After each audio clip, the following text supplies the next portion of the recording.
If you're here, you're probably fascinated by the hidden systems that shape societies, the underground economies, the shadow organizations, the groups that operate in the gray spaces between legal and illegal. This is one of those stories, and it's not what you think. Forget everything you've seen in movies about noble gangsters with a code of honor. This is the real story of how a bunch of outcast gamblers and street peddlers reinvented themselves as modern samurai, built a criminal empire that lasted for centuries, and are now slowly dying under the weight of new laws and a changing Japan. This isn't a story about romanticized criminals or cool guys in suits. This is about a system that shaped Japanese society for generations and is now collapsing in real time, being replaced by something darker and more anonymous. If this is the kind of deep dive you're here for, stick around. And if you find value in this, subscribing helps me keep making these explorations of history's hidden economies. Now let's talk about the Yakuza, what they really were, how they survived for so long, and why they're disappearing. This is their story. Tokyo, 2024. Something remarkable is happening in Japan's underworld, and most people outside the country have no idea it's even occurring. For the first time in recorded history, the number of designated Yakuza members has dropped below 10,000. Total organized crime membership in Japan sits at approximately 18,800, down from peaks that were many times higher just 2 decades ago. These aren't just numbers on a police report. They represent the slow-motion collapse of an institution that shaped Japanese society for over 3 centuries. Walk through the entertainment districts of modern Tokyo, Osaka, or Fukuoka, and you might not notice what's missing unless you know what to look for. The Yakuza offices that once operated openly with their family crests displayed on buildings are mostly gone now, shut down by laws that make it illegal for them to exist in plain sight. The younger men, who might once have been recruited into the traditional Yakuza hierarchy, are increasingly choosing a different path entirely, joining loose networks of cybercriminals called tokuryu that operate anonymously online, recruiting strangers for dark part-time jobs through encrypted apps, with no loyalty, no rituals, no structure, just quick money and disposability. Even the big syndicates, the ones that controlled entire regions and commanded thousands of members, are changing in ways that would have been unthinkable a generation ago.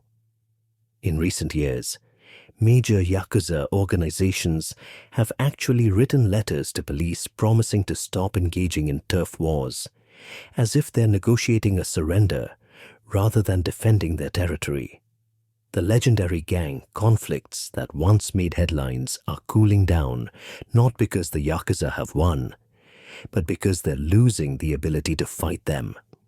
The old model is dying, and everyone knows it. But here's what makes this story fascinating. These are the same organizations that once had offices in downtown business districts, printed business cards, composed company songs, and operated so openly that you could find their headquarters listed in phone directories. For decades, the Yakuza existed in a bizarre gray zone where they were technically illegal but practically tolerated, sometimes even seen as a kind of social institution that maintained order in the places where regular society didn't want to look too closely. They showed up at disaster sites to distribute supplies faster than the government. They mediated disputes in communities where people didn't trust the police. They positioned themselves as protectors, as necessary evils, as inheritors of samurai traditions. So what happened? How did an organization that seemed like a permanent fixture of Japanese society suddenly find itself on the edge of extinction, and what's replacing them in the shadows they're leaving behind? To understand that, we need to go back to the beginning, back to a time when Japan was ruled by shoguns, and the men who would become the Yakuza were the lowest of the low. Not warriors, not protectors, but outcasts that respectable people crossed the street to avoid. Let's go back to where this all started. Edo period Japan, somewhere between 1600 and the mid-1800s. This is a rigidly structured society where everyone knows their place in the social order, where samurai stand at the top, below only the nobility, where merchants and artisans have their defined roles, where farmers work the land under strict control.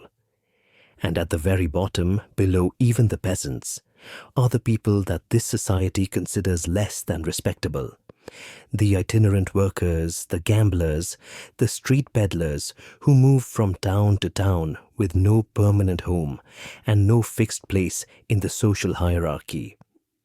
These are the people who will eventually become the Yakuza. And it's crucial to understand that they didn't start as warriors or as inheritors of any noble tradition. They started as the people your parents warned you about, the ones you'd see at a festival or a market and think twice before getting too close. There are two main groups that form the roots of what will become the Yakuza, and they come from very different but equally marginal worlds. First, there are the Tikia, traveling peddlers who set up stalls at festivals and markets, selling everything from food to cheap goods to trinkets. They move from place to place, following the calendar of local celebrations, and they're viewed with suspicion by the established merchants who have permanent shops and pay taxes. The Tekia operate in a world of temporary spaces and quick transactions, where cheating customers or selling stolen goods is common enough that their reputation suffers across the entire group. They're not exactly criminals, but they're not exactly honest either, and they exist on the margins of legitimate commerce. Then there are the Bakuto, the gamblers who run illegal dice games and card games on roads, in villages, anywhere they can set up and attract players before the authorities notice and chase them away.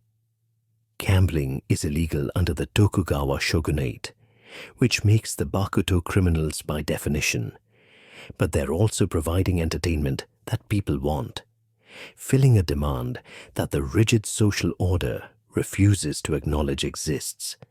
They move constantly to stay ahead of local officials, and they develop networks and signals to warn each other when trouble is coming. Both groups, the Tekia and the Bakuto, develop something crucial for survival in a society that doesn't want them: internal organization. They create hierarchies within their own communities, establishing leaders and followers, developing rituals and codes of conduct that bind them together. It's practical at first. They need ways to settle disputes without going to authorities who would just arrest everyone involved. They need systems to divide territory, so groups aren't constantly fighting each other. They need some form of structure to survive on the margins. Over time, these structures become more elaborate and more formalized. They start using the language of family, oyabun and kobun, literally parent role and child role, to describe the relationship between bosses and subordinates.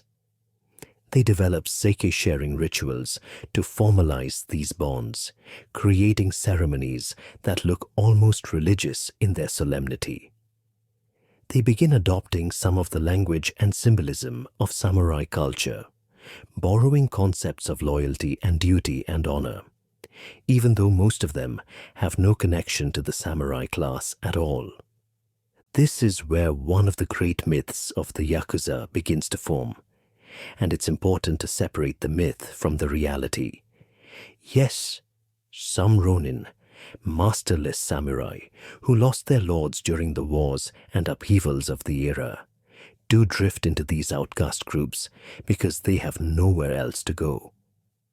Yes, some of the rituals and codes that the Yakuza develop are inspired by Bushido, the samurai code. But the idea that the Yakuza are somehow descended from samurai, that they're carrying on warrior traditions, that they represent a noble heritage, that's mostly a story they tell about themselves, a myth they construct to elevate their status and justify their existence. The reality is far more mundane and far more interesting. These are people at the bottom of society who figure out how to survive and eventually thrive by creating their own parallel structures, their own systems of authority and enforcement that operate in the spaces where the official system doesn't reach. They're not noble warriors fallen on hard times.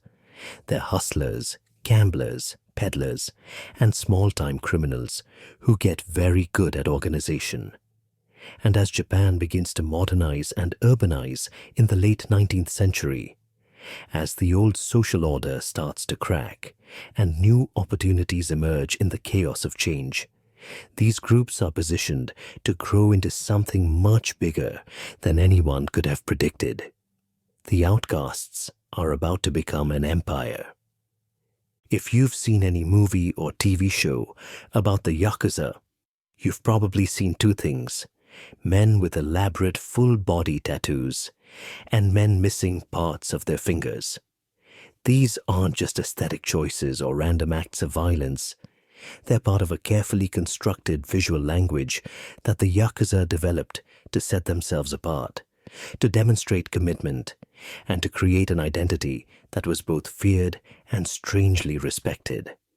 But like everything about the Yakuza, the meaning behind these symbols is more complicated and more calculated than the romantic image suggests.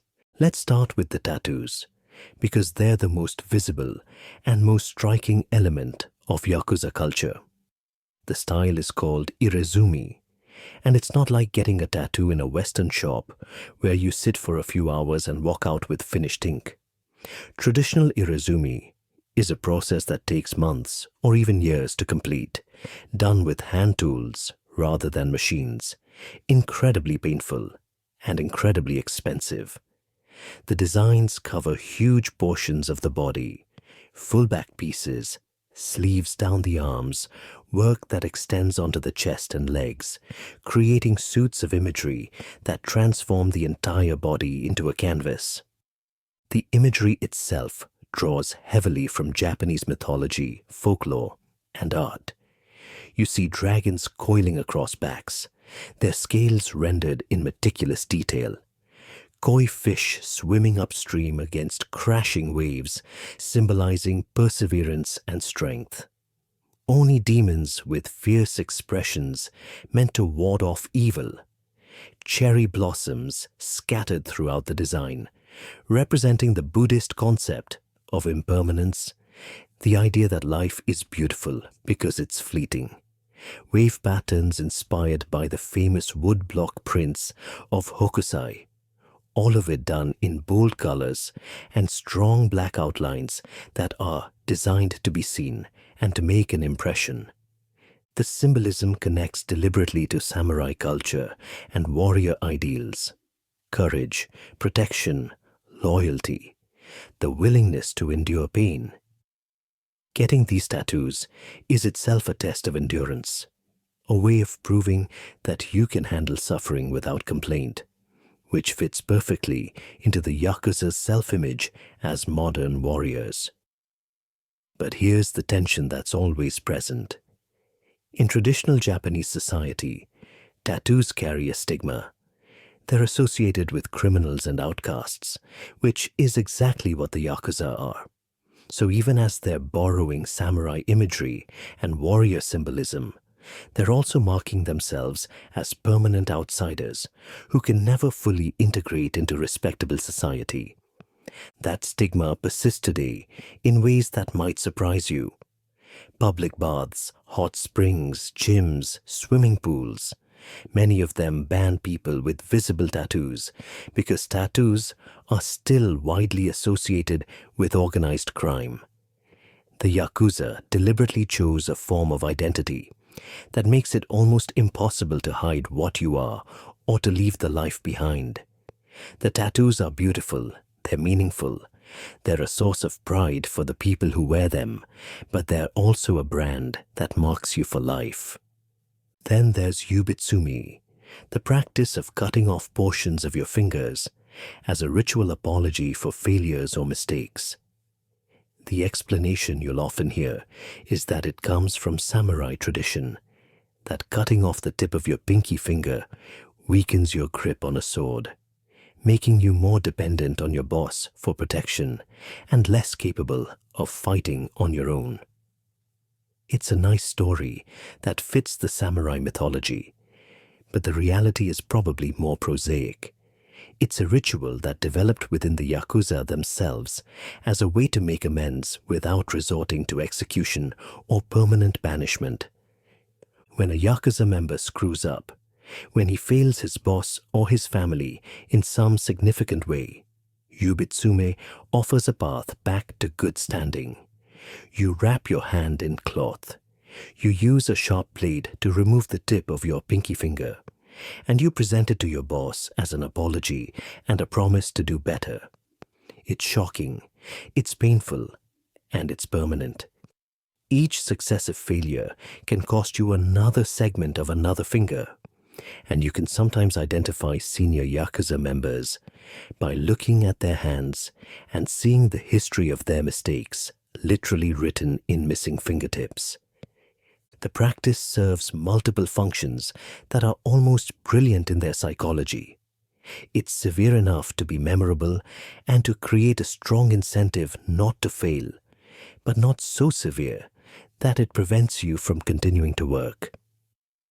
It's visible enough that other members can see you've screwed up and been punished, reinforcing the hierarchy and the consequences of failure. It creates a physical mark that makes it harder to leave the Yakuza and reintegrate into normal society, because missing fingertips raise questions and create stigma. And it reinforces the idea that the Yakuza operate under their own system of justice, their own codes that exist parallel to but separate from the legal system. All of these elements, the hierarchies, the rituals, the tattoos, the finger cuttings, work together to create what scholars call constructed tradition, systems that feel ancient and authentic, but are actually relatively recent inventions designed to serve specific purposes. The Yakuza sell themselves as inheritors of samurai honor and bushido, as protectors of traditional Japanese values in a modernizing world. But the reality is more complex and more interesting. What they've actually created is a brilliant piece of social engineering, a mythology that elevates street criminals into something that can claim legitimacy, that can operate in the open, that can recruit young men looking for belonging and purpose and structure.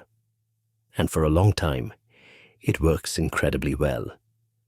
As Japan hurtles into modernity during the Meiji era, starting in 1868, the old social order collapses almost overnight.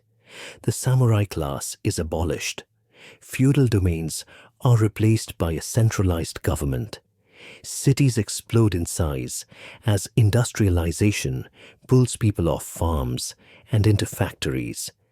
And in this chaos of rapid transformation, the groups that will become the modern Yakuza find unprecedented opportunities to expand their operations and their influence.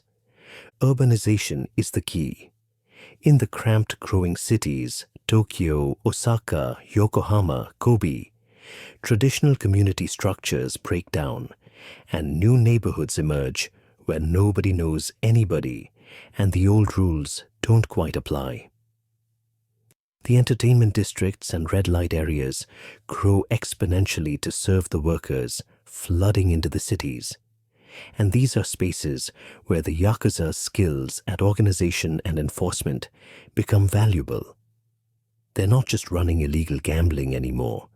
They're controlling who works where, who operates which businesses, who gets protection, and who gets squeezed.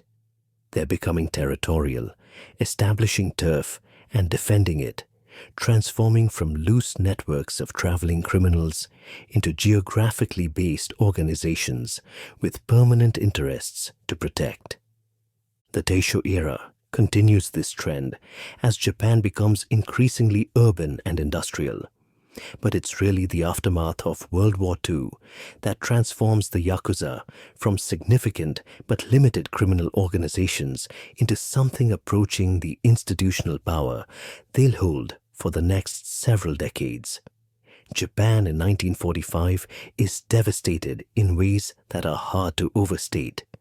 Cities are in ruins from American bombing campaigns. The industrial base is destroyed. Millions of soldiers are returning home to find nothing, no jobs, no homes, no prospects. Food is scarce. Basic necessities are almost impossible to obtain through legal channels. Into this vacuum step the black markets, and the Yakuza control them. In the immediate post-war years, if you need food, if you need fuel, if you need cigarettes or alcohol or anything that makes life bearable, you're probably buying it from a Yakuza-controlled operation or from someone who's paying the Yakuza for permission to operate. They have the organizational structures. They have the connections to suppliers. They have the muscle to protect their operations from competitors and from desperate people who might try to take what they're selling. For millions of ordinary Japanese people trying to survive, the Yakuza are a practical reality, a necessary evil, sometimes the only way to get what you need. This is also when the Yakuza start positioning themselves as something more than just criminals. They develop relationships with right-wing political groups and present themselves as bulwarks against communism and leftist organizing. When labor strikes threaten businesses, or when left-wing activists try to organize demonstrations, Yakuza groups sometimes work with police or corporate interests to break the strikes and intimidate the organizers. They're positioning themselves as protectors of order, as enforcers of a certain kind of stability. And some elements of the establishment find this useful enough that they are willing to tolerate the Yakuza's other activities. The visual aesthetic of the Yakuza changes during this period in ways that reflect their growing sophistication and their aspirations to legitimacy. The post-war Yakuza increasingly adopt business attire, dark suits, white shirts, sunglasses, slicked back hair. They open offices in commercial districts with their family crests displayed openly on the buildings. They print business cards identifying themselves as members of specific organizations. Some groups compose company songs that members are expected to learn and sing at gatherings. They're modeling themselves on corporations, on legitimate businesses, even as they're running criminal enterprises. This is the era when the modern Yakuza aesthetic crystallizes.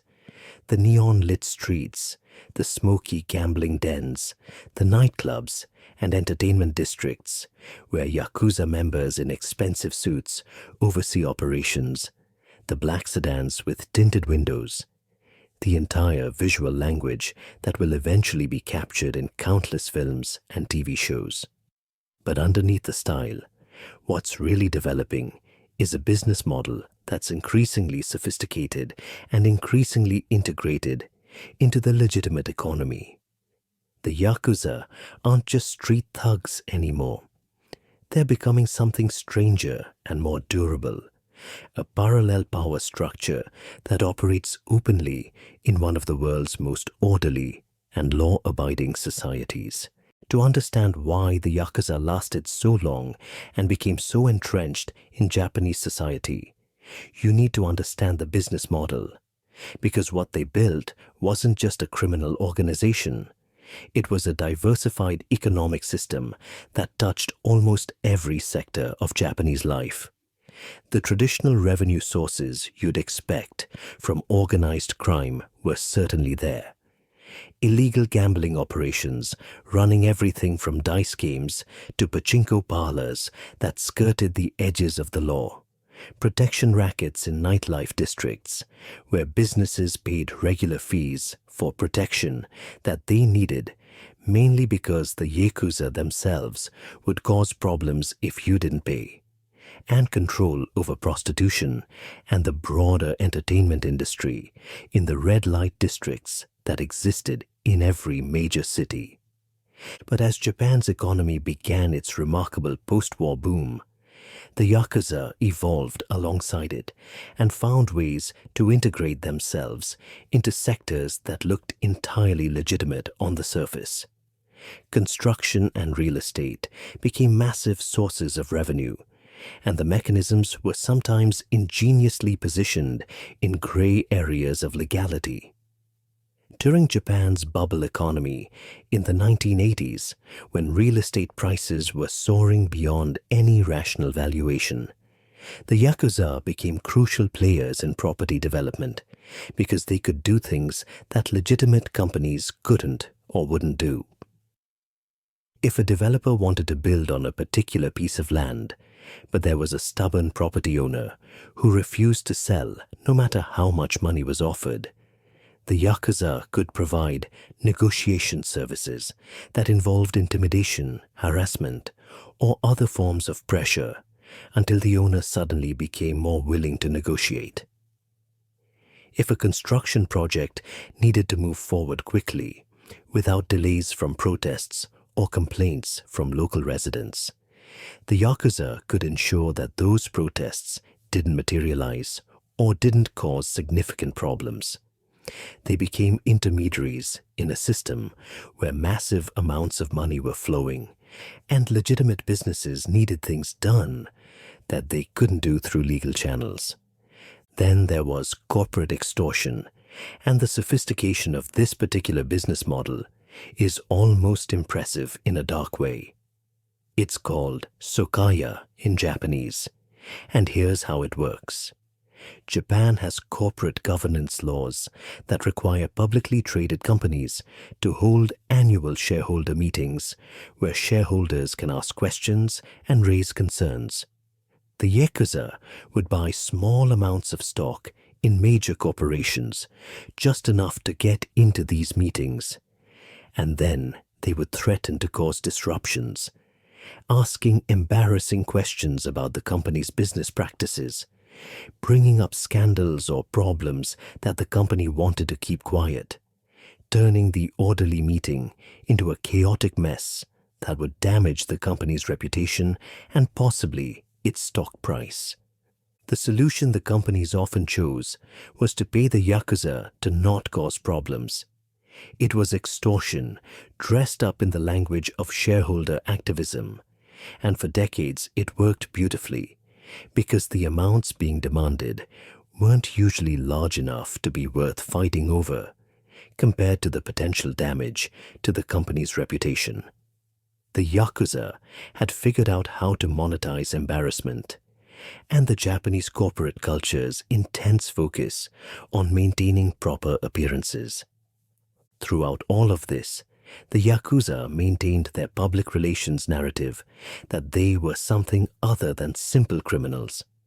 They called themselves Ninkyo Dantai, chivalrous organizations, and promoted a mythology about their social role.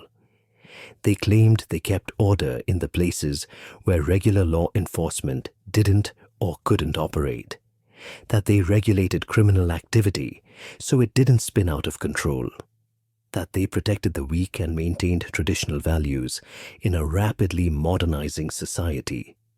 When disasters struck, earthquakes, typhoons, other emergencies, Yakuza groups would sometimes show up before government relief efforts with trucks full of supplies, distributing food and water and basic necessities to affected communities. Were these genuinely charitable acts or calculated public relations moves designed to maintain their social license to operate? Almost certainly more of the latter than the former, but they served their purpose. For decades, the Yakuza existed in this strange twilight zone, where everyone knew they were criminals, but they were also seen as serving certain social functions, as being preferable to the alternative of completely unregulated criminal activity, as being a known quantity that you could deal with if necessary. The implicit deal seemed to be, we won't try to eliminate you completely if you keep things relatively orderly and don't cross certain lines too flagrantly. But there were always victims in this system that the mythology conveniently ignored. Families destroyed by gambling addiction when a husband lost everything in Yakuza-run games. Business owners crushed by protection rackets they couldn't afford to pay but couldn't afford to refuse. Women trapped in Yakuza-controlled prostitution with no way out. Communities that lived under the implicit threat of violence if they didn't cooperate with Yakuza interests. The romantic image of chivalrous gangsters maintaining honor and order was always more myth than reality, but it was a myth that served everyone's interests. The Yakuzas, the authorities who found them occasionally useful, and the general public who could tell themselves that these weren't just criminals, but some kind of traditional institution. That myth was about to crack under the weight of reality. In the 1960s and 1970s, something interesting happens in Japanese cinema that will have lasting effects on how the Yakuza are perceived both in Japan and internationally. There's an explosion of Yakuza films called Yakuza Iga that present highly romanticized versions of the underworld where gangsters follow strict codes of honor, where loyalty to your boss is the highest virtue, where men live and die by principles that make them tragic heroes rather than criminals. These films are often beautifully shot, emotionally powerful, and they create an aesthetic and mythology around the Yakuza that becomes almost impossible to separate from reality.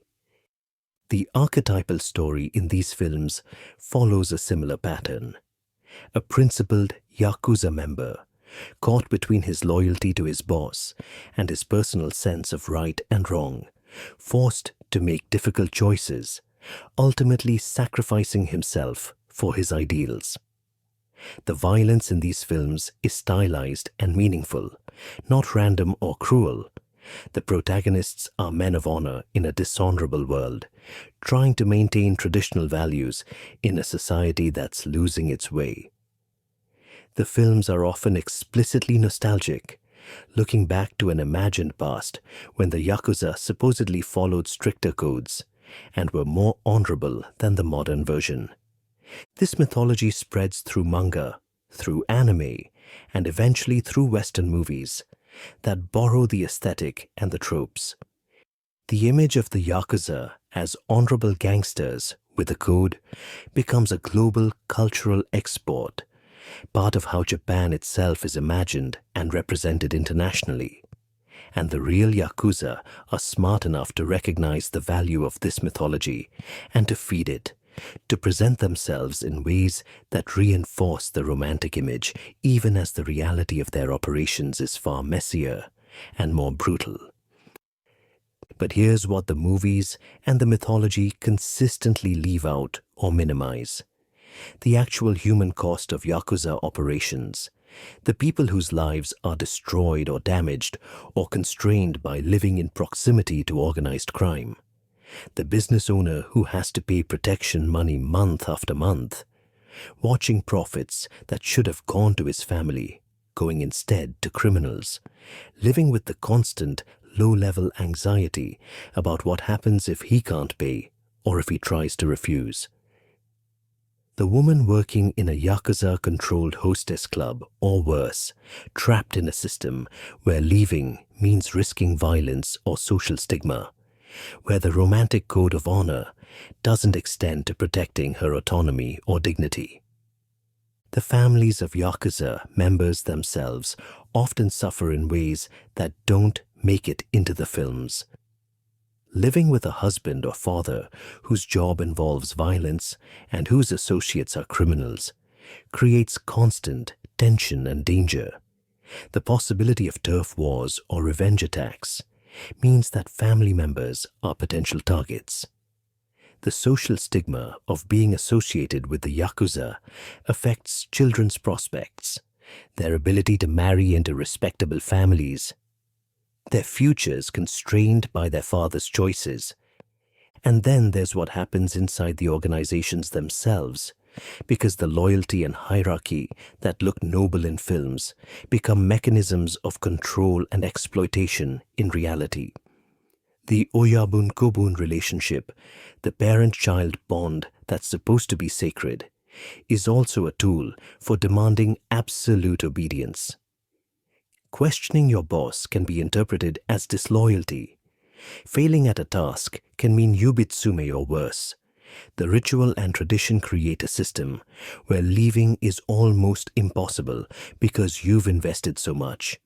The tattoos, the lost fingertips, the years of your life, the relationships that define your identity. That walking away means abandoning everything and becoming no one. Former Yakuza members who do manage to leave describe the experience as trying to rebuild a life from nothing. The tattoos mean you can't go to public baths or pools, which might seem trivial, but it's socially isolating in ways that compound over time. Employers don't want to hire you if they know your background. Landlords don't want to rent to you. Banks won't give you accounts if they identify you as former Yakuza. You're marked permanently, both literally by the ink on your body and figuratively by the life you chose. And Japanese society isn't particularly forgiving or interested in redemption narratives. The contrast between cinema's fantasy and reality's brutality is stark when you look at them side by side. Cinema sold the world an image of noble gangsters living by a code, sacrificing themselves for loyalty, maintaining honor in a dishonorable world. The real balance sheet is fear, broken lives, communities degraded by the presence of organized crime, and individuals trapped in systems they can't escape. But that mythology the films created served a purpose for decades. It gave the Yakuza a kind of cultural legitimacy, a story they could tell about themselves that made them seem like something other than what they were. And then the law changed, and suddenly that mythology wasn't enough to protect them anymore. For most of their history, the Yakuza existed in a legal gray zone that was almost unique in the developed world. They weren't exactly legal, but they weren't aggressively prosecuted either. They operated openly, with offices and public identities, in a way that would be unthinkable for organized crime in most other countries. The implicit deal seemed to be that as long as they maintained certain boundaries and didn't cause too much visible chaos, the authorities would tolerate their existence. But in 1992, that deal starts to break down with the passage of the anti-Boryokudan law, the anti-organized crime law, that begins systematically stripping away the Yakuza's ability to operate in the open. The law itself and the regulations that follow are designed with almost surgical precision to make it impossible for the Yakuza to function as they had for decades. It starts with designation.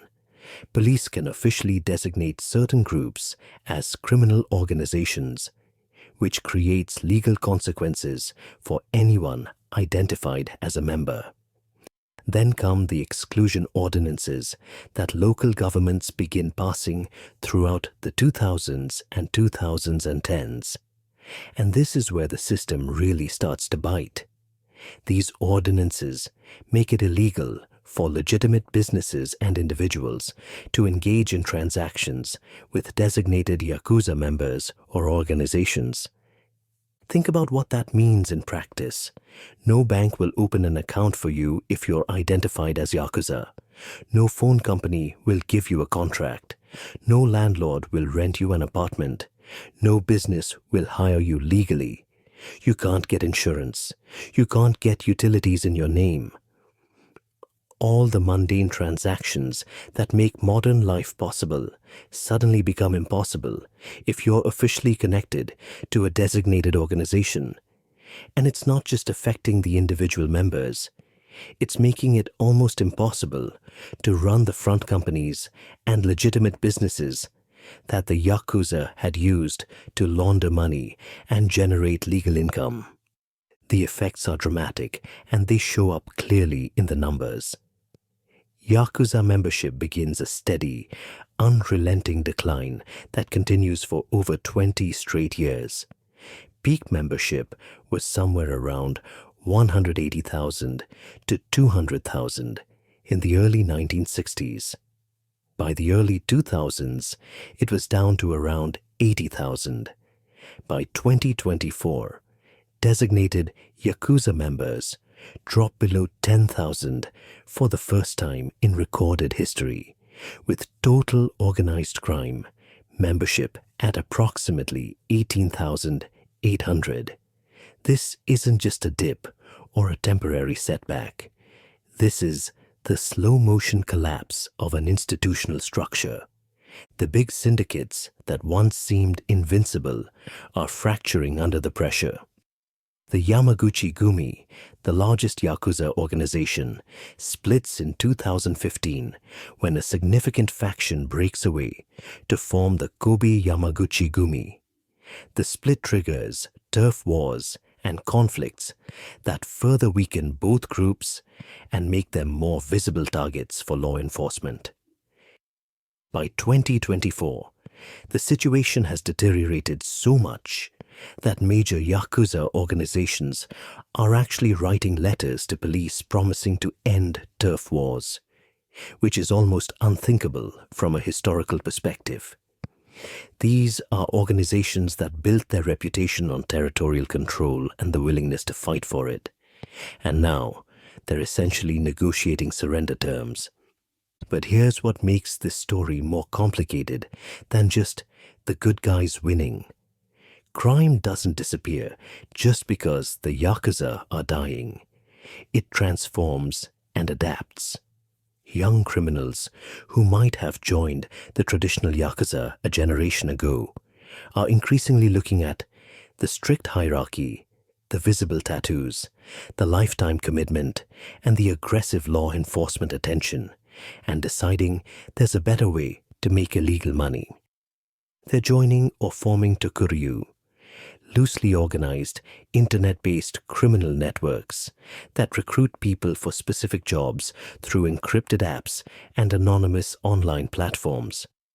These groups run romance scams, investment fraud, cryptocurrency schemes, and what are called dark part-time jobs, or yami baito, one-off criminal gigs like being a drug courier or impersonating a bank employee in a fraud scheme, advertised online to people who need quick money and don't ask questions. The tokuryu don't have offices or hierarchies or rituals. They don't mark themselves with tattoos. They don't claim to follow codes of honor or present themselves as modern samurai. They're purely transactional, anonymous, and incredibly difficult for law enforcement to track or infiltrate because there's no stable organization to target. The Japanese police and government are discovering that they might have successfully destroyed the Yakuza model. But what's replacing it is in many ways more problematic. The Yakuza, for all their criminality, were at least somewhat predictable and somewhat controllable. They had structures and territory and identities that made them visible. They had interests in maintaining certain kinds of order, because chaos was bad for business. The new model is fluid, anonymous, impossible to negotiate with, and potentially more violent because there's no organizational structure to restrain individual actors or to care about long-term consequences. Japan is learning a hard lesson that other countries have learned before. You can't just eliminate organized crime through law enforcement. You can only change its form. And the form it's taking now, with anonymous cyber networks replacing visible hierarchical organizations, might actually be worse from a public safety perspective, even if it's less culturally visible and less mythologically resonant. The Yakuza are dying, but crime isn't dying with them. It's just taking off the suit and putting on a digital mask. One of the most challenging questions facing Japan right now isn't just how to eliminate the Yakuza. It's what happens to the people trying to leave that life behind.